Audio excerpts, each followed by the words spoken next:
परिसरातील संरक्षण खात्याच्या 42 एकर जमिनीवरील झोपडपट्ट्यांच्या पुनर्वसनावर वरुण सरदेसाईंनी लक्षवेधी भूमिका मांडलेली किंबहुना यावर शंभूराज देसाईंच्या उत्तरावर ठाकरेंचे आमदार मात्र चांगलेच आक्रमक झालेले पाहायला मिळाले।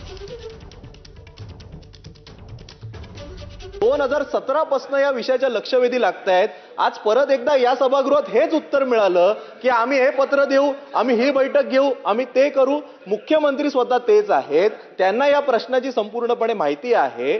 माझं एवढंच, मी पोटतिडकीने केवळ त्याच्या पुनर्विकासासंदर्भात विचारतोय। माझा पॉइंटेड प्रश्न हा आहे, काही टाइम बाउंड आम्हाला उत्तर मिळू शकेल का? मला नम्रपणाने सांगायचे 2019 ते 2022 या 2.5 वर्षामध्ये या प्रकरणाचा एकदाही पाठपुरावा तत्कालीन राज्य सरकारनं केंद्राकडे केलेला नाही। ऐका ना, आता काय उलट 22 तारखेला माननीय एकनाथजी शिंदे साहेब मुख्यमंत्री झाल्यानंतर 4 वेळा आम्ही पत्र दिली, मुख्यमंत्र्यांनी 1 वेळा पत्र दिलं। तुम्ही काय केलं?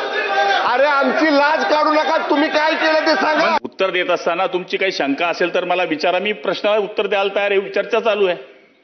तुम्ही ब्रीफिंग अमुक घेऊन आले, एका जन्माला हुशार होऊन आले का हे अध्यक्ष महोदय?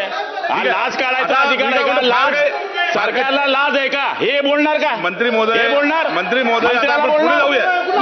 पुढे जाऊया। तुमच्यापेक्षा जास्त बोलता येतं आम्हाला। मंत्री महोदय उत्तर द्या। मी जर कुणाचं नाव घेतलं नाही तर एवढं नाकाला मिरच्या लागायचं काय कारण आहे?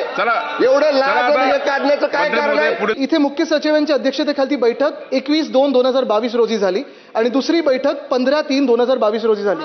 कोणाचं सरकार होतं अध्यक्ष महोदय जे बोलतात 2019 ते 22 काय पाठपुरावा झाला नाही? कोणाचं सरकार होतं? मंत्री महोदय असत्य सांगतायत का? आम्ही हक्कभंग आणणार का? दिशाभूल करतायत का या सभागृहाचे मुख्यमंत्री मंत्री महोदय?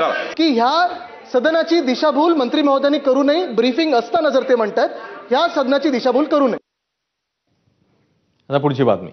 नितेश राणे आणि आदित्य ठाकरे यांच्यातलं राजकीय वैर सगळ्यांनाच माहिती आहे।